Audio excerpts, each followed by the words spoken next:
Hello friends, welcome to only IAS Hindi. सभी दोस्तों का बहुत बहुत स्वागत है। आई होप आप सभी की स्टडी अच्छी चल रही होगी। जो भी फ्रेंड्स 2024 का प्रीलिम्स दे रहे हैं उनकी तो तैयारी अच्छी चल ही रही होगी, क्योंकि अभी आपका जो टाइम है वह बेसिकली रिवीजन का टाइम है। बहुत कम समय है दोस्तों आप सभी के पास। तो अभी आपको बहुत रिग्रेस एकदम प्रैक्टिस पर, अपनी सिली मिस्टेक्स को कम करना, रिवीजन करना, इन सभी चीज़ों पर काफ़ी फोकस जो है वह करना है। ठीक है, तो ये सीरीज जो है, इसके अलावा भी आपको यूपीएससी के लिए काफ़ी नंबर ऑफ सीरीज दी जा रही हैं। वन शॉट वीडियोस दिए जा रहे हैं, चाहे करंट अफेयर का हो, चाहे स्टैटिक पोर्शन का हो, जो कि आपको हेल्प कर सके रिवीजन के लिए। और ये सीरीज आपकी एकदम से मतलब कंटिन्यूटी के साथ चली रही है। और जो भी स्टूडेंट ऐसे हैं कि जो 25 को टारगेट जिन्होंने किया हुआ है, तो आसानी से आराम से जो पूरा आपका ये किताब है, आराम से उसको पढ़िए, लक्ष्मीकांत को पढ़िए, एनसीईआरटीज को पढ़िए, तो साल भर का अपना पॉलिटी का एक बना लो पूरा स्ट्रैटेजी। मैं जल्दी ही एक पॉलिटी की स्ट्रैटेजी के लिए वीडियो भी लेकर आऊंगी कि कैसे जो 25 और 26 को टारगेट कर रहे हैं, कैसे अपना पॉलिटी जो है आपको स्ट्रॉन्ग करना है ना, कैसे क्लासेस का यूज करना है, कैसे मटेरियल का यूज करना है, उन सभी पर भी हम बात करेंगे। तो आज के इस क्लास में हम बात करने वाले हैं भाषाई अल्पसंख्यकों के लिए एक विशेष अधिकारी की। आपके 50 चैप्टर्स कंप्लीट हो चुके हैं और ये है आपका चैप्टर नंबर 51। देखो, हमारे संविधान में ना कई संविधान के अनुच्छेद, कई कानून, एक मंत्रालय भी बन गया। ये सभी होने के बावजूद भी अल्पसंख्यक शब्द को कहीं परिभाषित नहीं किया। तो आखिर लेकिन फिर भी अल्पसंख्यकों के लिए एक विशेष अधिकारी की नियुक्ति, और उसी को हमें पढ़ना है। ये आपके लिए टेलीग्राम चैनल है @मंजू PW UPSC वाला। इसको आप सर्च कर लीजिए या फिर इसको स्कैन करके ज्वाइन कर लीजिए। इस टेलीग्राम पे आपको इन्फॉर्मेशन, क्लासेस का PDF, सारी चीजें मिल जाती हैं, है ना। तो यहां पर मैं आपसे बात कर रही थी कि बेसिकली देखो, हमने एक प्रॉपर डेडिकेटेड अल्पसंख्यक मंत्रालय है, अल्पसंख्यक मामलों का मंत्रालय है ना। और आर्टिकल 29, आर्टिकल 30 इस संदर्भ में कई प्रावधान करते हैं कि कैसे अल्पसंख्यकों को शिक्षा, संस्कृति और प्रशासन को बचाना है। लेकिन ये तो बता दो कि अल्पसंख्यक शब्द क्या है, अल्पसंख्यक की परिभाषा क्या है, वो कहीं भी डिफाइन नहीं की गई। तो यूएन के द्वारा इसको डिफाइन किया गया है, any group of community which is economically, politically non dominant and inferior in population. मतलब ऐसी कम्युनिटी, ऐसे संप्रदाय, ऐसे समुदाय जो कि पॉपुलेशन में, अगर हम देखें पॉपुलेशन में, तो वो नॉन डोमिनेंट है। मतलब वो बहुत ज्यादा ऐसे धनाढ़ और बहुत ज्यादा डोमिनेंट ग्रुप से नहीं आ रहे हैं। ऐसे जो इकोनॉमिकली और पॉलिटिकल वीक है, जिनका आर्थिक क्षेत्र, आर्थिक बैकग्राउंड उतना अच्छा नहीं है, पॉलिटिकल बैकग्राउंड उतना अच्छा नहीं है, वो अल्पसंख्यक में आएंगे। तो यूएन ने तो इस बात को डिफाइन किया, लेकिन इंडिया में कई कॉन्स्टिट्यूशन में जब इसकी बात की जाती है, article 30, 350A, 350B, article 29, article 13, कई आर्टिकल्स में इस शब्द का यूज किया, बट इस वर्ड को परिभाषित नहीं किया। तो थोड़ी सी चर्चा में आपको, ये वर्ग का अधिकारी जो एक प्रॉपर है, जो कि प्रोटेक्ट करेगा इनके हितों को, special officer for linguistic minorities, article 350B, इसको हम पढ़े उसके पहले मैं आपको माइनॉरिटीज जो वर्ड है, आखिर ये क्या है, हम इसको थोड़ा सा जानते हैं। What is minorities?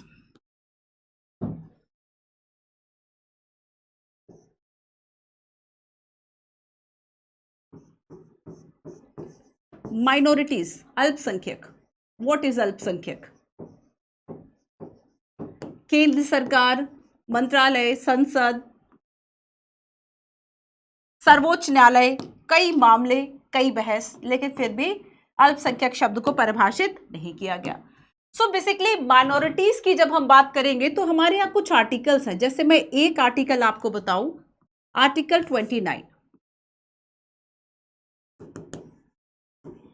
और एक आर्टिकल है आपका आर्टिकल 30, है ना। ये सीधे ऐसे हमारे संविधान में आर्टिकल है, फंडामेंटल राइट का पार्ट है ये दोनों। और इन दोनों में क्या है कि ये कहा गया है कि जो अल्पसंख्यक वर्ग है वो अपनी संस्कृति, शिक्षा, इन सभी को बनाए रख सकता है। तो 29 कहता है कि विशेष भाषा, लिपि और संस्कृति को बनाए रखना। 29 क्या कह रहा है? विशेष भाषा, लिपि और संस्कृति को बनाए रखना। विशेष भाषा, लिपि, विशेष भाषा, लिपि व संस्कृति, इसको बनाए रखने का अधिकार, है ना।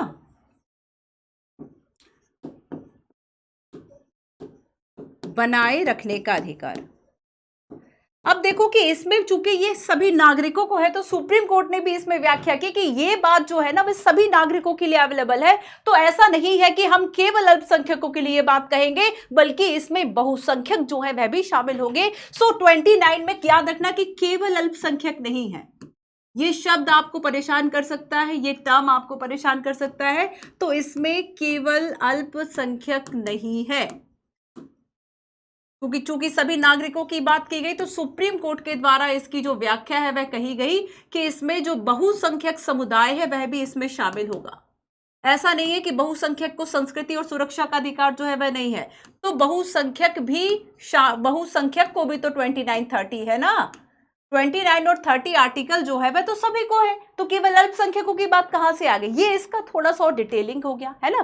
सो 29 क्या कह रहे हैं कि विशेष भाषा, लिपि व संस्कृति को बनाए रखने का अधिकार, और इसकी थोड़ी सी व्याख्या सुप्रीम कोर्ट ने कर दी कि यह अधिकार केवल अल्पसंख्यकों को नहीं, क्योंकि नागरिक शब्द की बात की गई है कि सभी नागरिकों को है, तो उसमें बहुसंख्यक जो है वह भी शामिल हो गए। तो 29 और 30 केवल अल्पसंख्यकों की बात नहीं करता। अब देखो आर्टिकल 30 क्या कहता है। आर्टिकल 30 इसमें कहेगा कि ये जो अल्पसंख्यक समुदाय होगा उसको अपनी शिक्षा व संस्कृति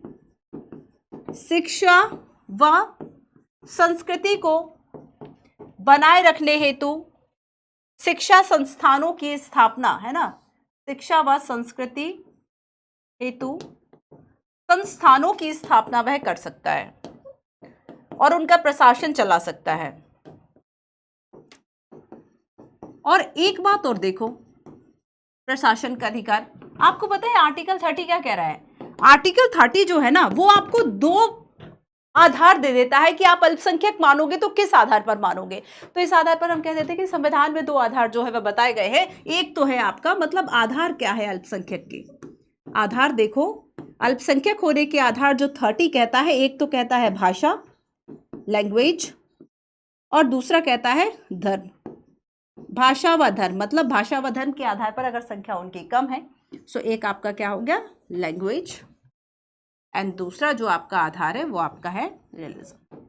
इन दोनों आधार पर अगर आपकी संख्या कम है तो आप अल्पसंख्यक जो है वह कहलाएंगे। ठीक है, तो यहां पर देखो कि ये अल्पसंख्यक की जो बात है वह बेसिकली की गई। तो यहां पर यूएन का डेफिनेशन जब आप आंसर राइटिंग करेंगे तो आप इसमें यूएन का जो डेफिनेशन है वह लिख सकते हैं कि यूएन या जो संयुक्त राष्ट्र है, संयुक्त राष्ट्र ने इसकी जो परिभाषा है वह दी है, और इस परिभाषा के अनुसार यूएन क्या कहता है कि ऐसी कम्युनिटीज, है ना, ऐसी कम्युनिटीज जो कि वीक है, वीक सेक्शन से, any group of community, any group of community,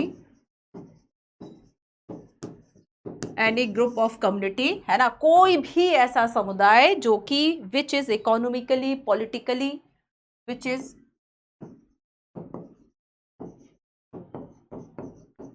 economically,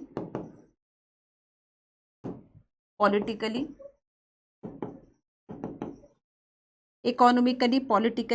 non dominant and inferior in population,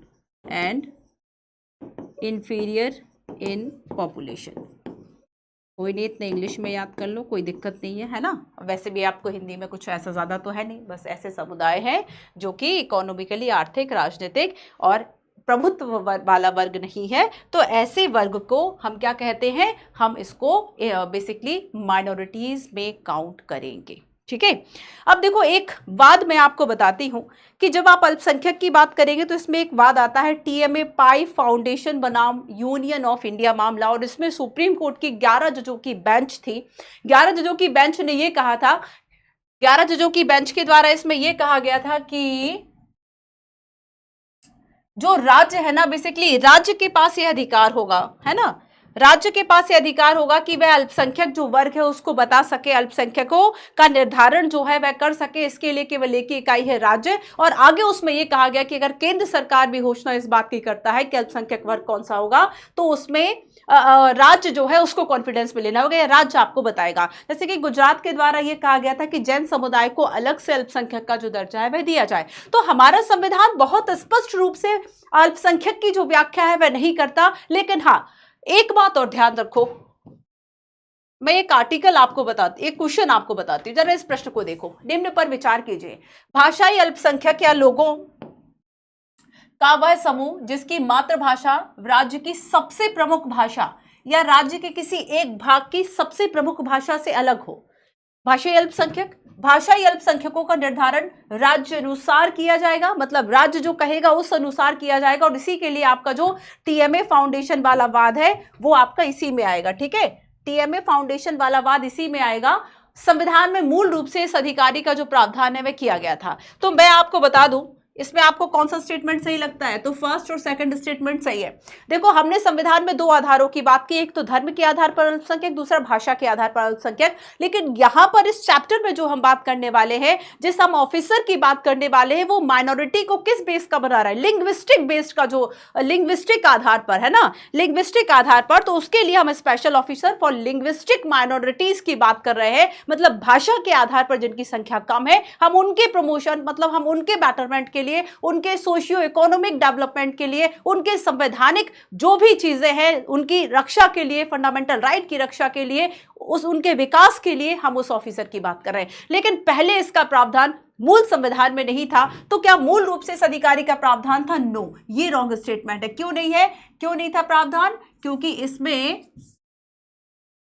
शुरुआत में नहीं था। सातवां संविधान संशोधन हुआ, सातवां संविधान संशोधन अधिनियम, सातवां संविधान संशोधन अधिनियम। और इसके द्वारा कब हुआ था ये? 1956 में। और इसके द्वारा एक ऐसे डेडिकेटेड अधिकारी की बात की गई कि भाषा के आधार पर जो माइनॉरिटीज है उनकी सुरक्षा के लिए वो काम करेगा। ठीक है, सो फर्स्ट और सेकंड स्टेटमेंट इसमें करेक्ट है, थर्ड स्टेटमेंट इसमें रॉन्ग है। तो एक जानकारी आपको यहां से मिल जाती है। क्लास में आगे कंटिन्यू करूं उसके पहले जरा एक दो क्वेश्चन पिछली बातों से, जैसे कि हमने जब शुरुआत की थी कि जो संवैधानिक संस्थाएं हैं, हमने संवैधानिक संस्थाओं में किस किस को पढ़ लिया। हम चैप्टर नंबर 51 पे आ गए, 43 नंबर से आपका जो चैप्टर है वह स्टार्ट है, तो रिवीजन करते जाया करो, है ना। ये पॉलिटी के जो वीडियोस हैं वह आपको केवल 25 के लिए नहीं, 24 के लिए नहीं, 26 के लिए इंपॉर्टेंट है, क्योंकि इसमें ऐसा कुछ नहीं है कि सारे चैप्टर्स बदल जाएंगे, संविधान बदल जाएगा। हाँ, कुछ संशोधन हो जाएंगे बीच में, करंट अफेयर, उन सबके माध्यम से हम उसको कवर कर लेंगे, है ना। सो देखो 43 कहता है निर्वाचन आयोग, याद है आपको? यस लिख देना कमेंट में कि यस मैम हमें याद है। निर्वाचन आयोग, संघ लोक सेवा आयोग, राज्य लोक सेवा आयोग, वित्त आयोग, वस्तु एवं सेवा कर परिषद, अनुसूचित जातियों के लिए राष्ट्रीय आयोग, अनुसूचित जनजातियों के लिए राष्ट्रीय आयोग, राष्ट्रीय पिछड़ा वर्ग आयोग। यहाँ तक की चर्चा हो गई। दो क्वेश्चन मैं आपसे पूछती हूँ, एक राष्ट्रीय पिछड़ा वर्ग आयोग से और एक पूछूंगी अनुसूचित जनजातियों के लिए राष्ट्रीय आयोग से। अगर इसमें कंफ्यूज हो रहे हो, अगर क्वेश्चन का आंसर नहीं बन रहा है, तो चुपचाप जाके रिवीजन करना है ना। देखो, क्योंकि एक बार पढ़ने से चीज़ें कभी खत्म नहीं होती। नंबर ऑफ टॉपर्स ये कहते हैं कि मैंने कितने नंबर ऑफ टाइम्स रिवीजन किया है मुझे याद ही नहीं है। आप भी कोशिश करो कि उतना ही रिवीजन आप भी कर पाओ। तो समटाइम्स आप सोचते हो कि ये जो 800 पन्ने की किताब है या फिर हमारे इतने सारे नंबर ऑफ टॉपिक्स हैं, हम एक बार पढ़ेंगे चीज़ें याद हो जाएंगी। फ्रेंड्स, ये बिल्कुल भी पॉसिबल नहीं है। प्रैक्टिकल बात आप सोच ही नहीं रहे हो, बहुत गलत सोच रहे हैं जो बच्चे सोचते हैं। कई ऑफलाइन में भी बहुत सारे स्टूडेंट्स से ऐसा सामना होता है, तो वो कहते हैं कि मैम मैंने तो इस किताब को पूरा पढ़ लिया, क्वेश्चंस बनते नहीं है। मैंने कहा कि देखो, अनपढ़ तो आप हो नहीं, आप साक्षर हो। साक्षर हो मतलब शब्द को पढ़ना आता है, लेकिन उसको रिकॉल, उसको याद करना कहाँ आया, उसको समझना कहाँ आया। आपने समझे ही नहीं कि इसकी यूपीएससी की जो डिमांड है वह ये है, और मुझे इस टॉपिक को इस पर्सपेक्टिव से देखना था। तो वो थोड़ी सी आप चीज़ें याद करो। तो रिवीजन बहुत ज़रूरी है। रिवीजन की बात ज़्यादातर लोग नहीं करते हैं, स्टूडेंट नहीं करते हैं। नया पढ़ा दो, पर पुराना जो पढ़ा है वो उन्हें कुछ याद नहीं रहता। क्वेश्चन को देखो, राष्ट्रीय पिछड़ा वर्ग आयोग से प्रश्न है, 102वां संविधान संशोधन अधिनियम 2018 राष्ट्रीय पिछड़ा वर्ग आयोग को संवैधानिक दर्जा देता है। 102 है या 105 है रखना। इसे सामाजिक और शैक्षणिक रूप से पिछड़ा, अब देखो पिछड़े वर्ग का आधार क्या है? सामाजिक व शैक्षणिक। आज अल्पसंख्यकों की बात कर रहे हैं, धर्म और भाषा, यही चीजें तो याद रखना है ना। पिछड़े वर्ग का आधार क्या है? सामाजिक और शैक्षिक, सोशियो एंड आपका एजुकेशनल, है ना। शिकायतों के कल्याण के उपाय की जांच करेगा ये, ठीक है, ये दो चीजें सही है। इसे एनसीबीसी सामाजिक न्याय व अधिकारिता मंत्रालय के तहत एक संवैधानिक निकाय था। ये सामाजिक व न्याय अधिकारिता मंत्रालय के अंतर्गत बात करें तो इसका जो स्टेटस था वो स्टैट्यूटरी था, वैधानिक था। क्या था इसका? वैधानिक था, संवैधानिक नहीं था। सो थर्ड स्टेटमेंट आपका रॉन्ग हो गया, फर्स्ट और सेकंड। अगर आप इसमें कंफ्यूज कर गए तो रिवीजन की जरूरत है, ठीक है। अब एक क्वेश्चन और पूछती हूँ, निम्न पर विचार कीजिए। कुछ आर्टिकल्स मैंने यहां पर आपको बताने की कोशिश की है, जैसे 366(25), 366 क्लॉज 25 है ना, और 342 क्लॉज 1। क्या होगा? सॉरी, 366 यह केवल अनुसूचित जनजातियों को परिभाषित करने की प्रक्रिया को निर्धारित करेगा। और दूसरा कहता है कि यह मतलब इसमें इस अनुच्छेद की बात की जा रही है कि इसमें अनुच्छेद जनजातियों को ऐसी आदिवासी जाति, आदिवासी समूह या इन आदिवासी जाति और आदिवासी समुदाय के किसी एक भाग के समूह के रूप में परिभाषित किया गया है जो संविधान के उद्देश्य के लिए 342 में जनजातियां मानी गई हैं। तो एक तो मैं यहाँ पे 366 की बात कर रही हूं, एक यहाँ पे लिख दिया कि 342 में मानी गई है अनुसूचित जनजातियां।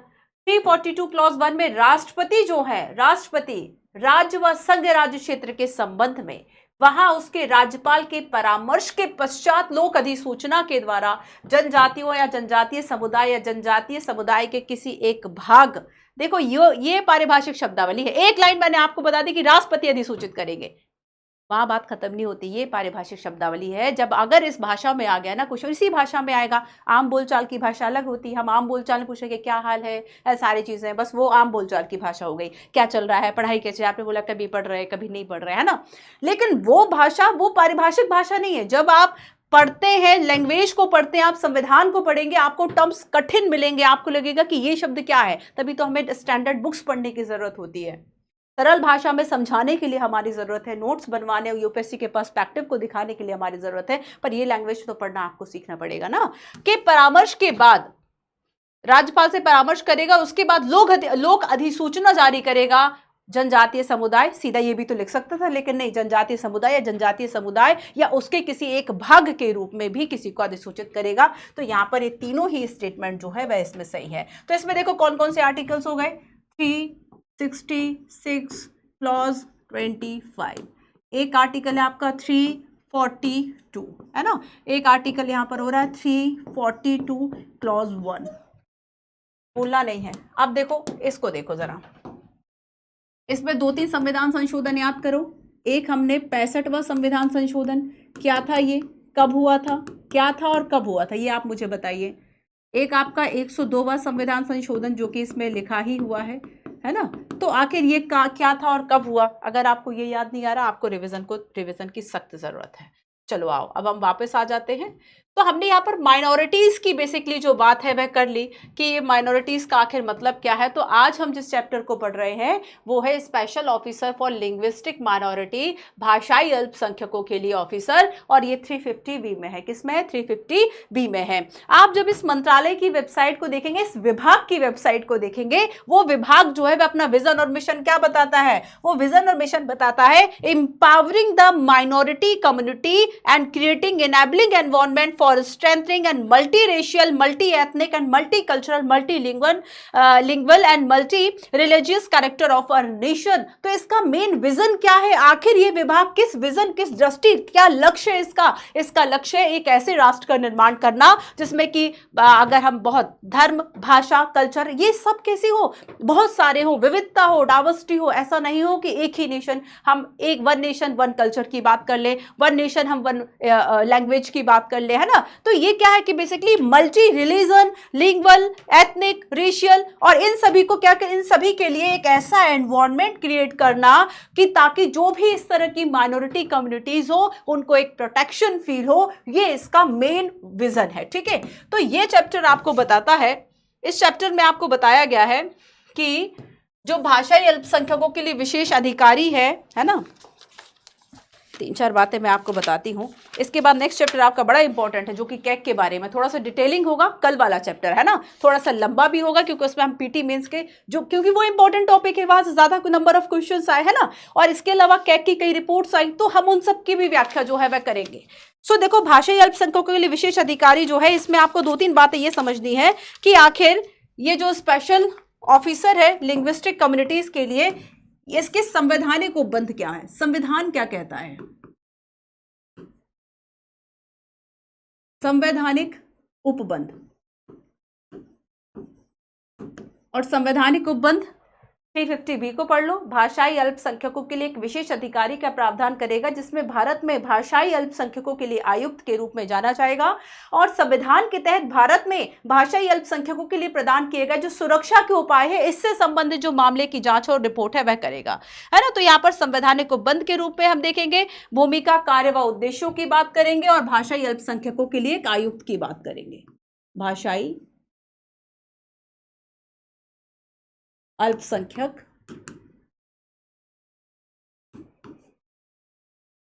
भाषाई अल्पसंख्यकों हेतु आयुक्त एक कमिश्नर होगा, अधिकारी होगा, है ना। और इसके अलावा भूमिका, कार्य, दायित्व व प्रतिवेदन। इसकी भूमिका क्या होगी, ठीक है, कार्य क्या होंगे, दायित्व क्या होंगे, क्या लाइबिलिटीज होंगी, इसका ऑब्जेक्ट क्या होगा, उद्देश्य तो सीधा हमें पता चल गया, जो इसका विजन है, जो इसका उद्देश्य है ना। तो यहाँ पर ये मेन क्या काम कर रहा है, तो संविधान में जो उपबंध दिए गए हैं, इस बात को ध्यान से पढ़ना। भाषाई अल्पसंख्यक के लिए अधिकारियों की बात हो गई, तो डेफिनेटली उसी वर्ग के लिए काम कर रहा है। अब काम क्या कर रहा है, तो यहाँ पर जो देखो संविधान के तहत जो सुरक्षा दी गई है उन मामलों को देखना और बाकी सभी मामलों की जांच करना, ये इसका एक मुख्य प्रावधान है। और यहाँ पर हमने आर्टिकल की भी बात कर ली कि आर्टिकल कौन सा होगा आपका, 350B होगा। कौन सा आर्टिकल है आपका, 350B आर्टिकल है, ठीक है। चलो, तो यहां पर आर्टिकल 350B है, भाग 16 इसकी बात करेगा, है ना। नियुक्ति की बात करेंगे तो राष्ट्रपति के द्वारा जो नियुक्ति है वह इस विशेष अधिकारी की जाएगी।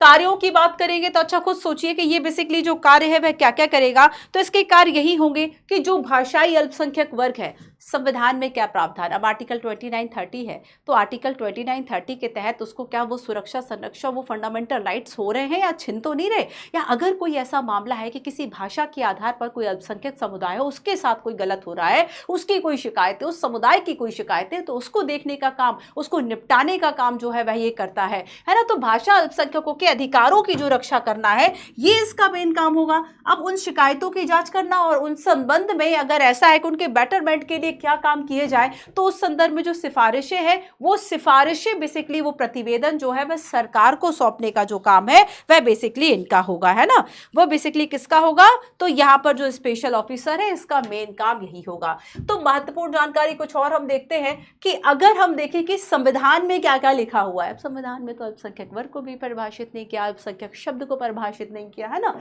तो यहां पर संविधान में क्या क्या परिभाषित आखिर किया गया है, क्या यहां पर जो अर्हता है, योग्यता की बात करें, कार्यकाल, वेतन, सेवा, शर्तें, भत्ते, क्या क्या इसको मिलेंगे, क्या इन सब की बात की गई है, तो संविधान में इन सब की कोई बात नहीं की गई, है ना। संविधान में ये जो प्रक्रिया है उसको नहीं लिखा गया है। 1956 में 7वां संविधान संशोधन जो हुआ था, उसके तहत हमने इस अधिकारी को जो है, इस आयोग को जो है वह हमने स्थापित किया, ठीक है। तो भाषाई अल्पसंख्यक एक आयुक्त के रूप में भी इसको जाना जाता है। मुख्यालय की बात करेंगे तो नई दिल्ली में है। क्षेत्रीय कार्यालय और भी कई जगह है, जैसे कि हम बेलगांव की बात करें, चेन्नई है, कलकत्ता है ना। और अगर हम ये देखें कि ये जो बेसिकली अपनी रिपोर्ट है वह किसको सौंपेगा, है ना, सरकार को सिफारिश तो कर रहा है, पर सिफारिश कैसे करेगा, तो ये जो आयुक्त है ये अपनी रिपोर्ट किसको सौंप रहे हैं, ये वार्षिक रिपोर्ट अपनी राष्ट्रपति को सौंपेंगे, है ना, राष्ट्रपति को सौंपेंगे। या फिर ये वो भी कार्य करेगा जो कि राष्ट्रपति के द्वारा बेसिकली इसको दिए जाएंगे कि आप जो है वह ये कार्य जो है वह करो, ठीक है। तो ये इसका मेन काम होगा। चलो, तो मैं कुछ बातें आपको बताती हूँ, कुछ और मेन चीजें आपको लिखवा देती हूँ कि ये जो अधिकारी है, भाषाई अल्पसंख्यक हेतु विशेष अधिकारी, है ना, और इसमें आर्टिकल 350B की बात की गई। और 350B जो है ना, तो मूल संविधान में कोई प्रावधान नहीं था। मूल संविधान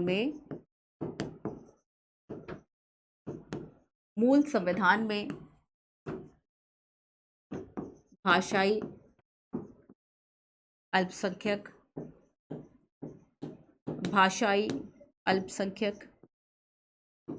आयुक्त का प्रावधान नहीं था, ठीक है,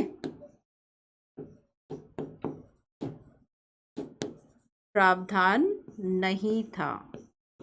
और अगर प्रावधान नहीं था तो कब हुआ, तो हमने यहाँ पर बात की कि जो 7वां संविधान संशोधन हुआ, 7वां संविधान संशोधन 1956, और इसके तहत ये जो ऑफिसर है 350B, इसको जोड़ा गया। ठीक है, और इसमें एक बेसिकली इसका मेन काम यही होगा कि जो अल्पसंख्यक है ना, उनके लिए संविधान में जो अधिकार दिए गए हैं, जो सुरक्षा के उपाय हैं, उन सभी को निर्दिष्ट करना, ये इसका मेन काम होगा। ठीक है, इसका मेन लक्ष्य क्या है, तो संवैधानिक सुरक्षा करना। लक्ष्य क्या है, संवैधानिक सुरक्षा।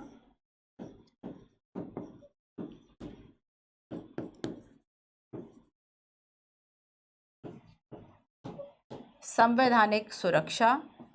अगर सरकार ने कोई योजना बनाई है तो योजनाओं का प्रभावी क्रियान्वयन, योजनाओं का प्रभावी क्रियान्वयन, योजनाओं का प्रभावी क्रियान्वयन, समावेशी विकास व समान अवसर, समावेशी विकास व समान अवसर, समावेशी विकास व समान अवसर, है ना, ये इसका मेन लक्ष्य है, जिस लक्ष्य के साथ ये काम करेगा।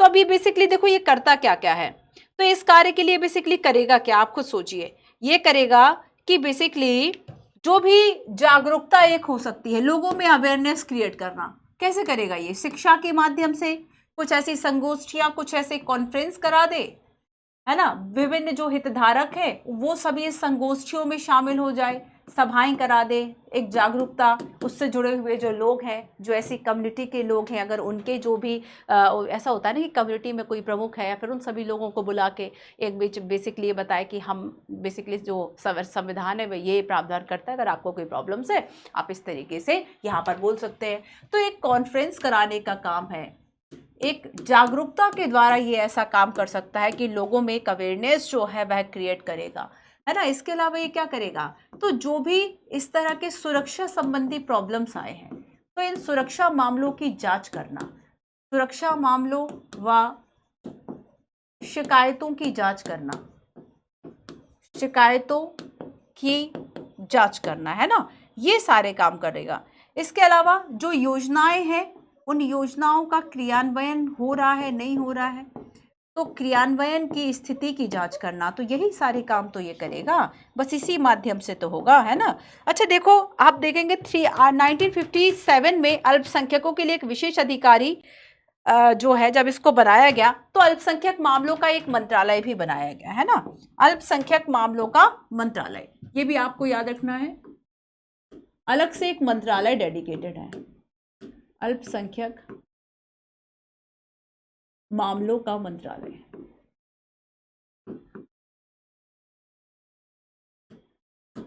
मंत्रालय बनाया, लेकिन शब्द को भी परिभाषित कर देते, लेकिन क्या है ना कि हमारे इतनी विविधता है ना, इस तरह की कम्युनिटीज़ हैं, अगर 1600 से ज़्यादा भाषाएं हैं, तो हम इन वर्गों को अलग अलग तो नहीं हम अल्पसंख्यक क्रिएट बना सकते, तो कई और ऐसे भी आधार हो सकते हैं, और इस वजह से हमने इसको, देखो कहीं ना कहीं परिभाषा में डिफिकल्टीज रही होंगी। आप खुद सोचिए कि अगर हमें अल्पसंख्यक की कोई साधारण सरल परिभाषा, और सरल अगर हमें ये मिल जाता कि मान लीजिए हमें 2-3 आधार मिल गए कि हम इस आधार पर अल्पसंख्यक बनाएंगे, अल्पसंख्यक वर्ग जो है वे डिफाइन करेंगे, हम उसे सुरक्षा देंगे, बट भारत में ये पॉसिबल नहीं है, इतने अलग अलग तरह के वर्ग हैं, उनकी अलग अलग समस्याएं, अलग अलग भाषा, 1600 से ज़्यादा अगर भाषाएं हैं, उनकी और भी कई तरह की अगर ऐसी लोकल लैंग्वेज, हम क्या क्या करते रहेंगे, तो कहीं ना कहीं इसकी डिफाइन करना भी बड़ा एक टफ है। वरना आप खुद सोचिए कि जहाँ इतना बड़ा देश चल रहा है, हर चीज़ के लिए नियम है, हमें ये परिभाषा हमने क्यों नहीं की, तो हम क्या करते हैं, समटाइम्स कुछ चीज़ों को लचीला रखते हैं, लचीला इसलिए रखते हैं ताकि आसानी से हम उसमें नए जो वर्ग है उनको शामिल कर सके, है ना। तो हमने यहाँ पर राष्ट्रपति को अधिकार दे रखा है कि अल्पसंख्यक अगर किसी को परिभाषित करना है तो लास्टली राष्ट्रपति के पास अधिकार है कि वे इस संदर्भ में अधिसूचना जारी करें, और इसके अलावा जो राज्यपाल है वो सिफारिश करेंगे, है ना, राज्यपाल के द्वारा सिफारिश जो है वह की जाएगी। उस तरीके से ये जो अल्पसंख्यक है, अब देखो भाषाई अल्पसंख्यक आयुक्त, एक बार मैं आपको बताती हूँ, ये वेबसाइट का है, भाषाई अल्पसंख्यक आयुक्त, आखिर वेबसाइट की भाषा क्या कहती है, जरा इसको पढ़ते हैं।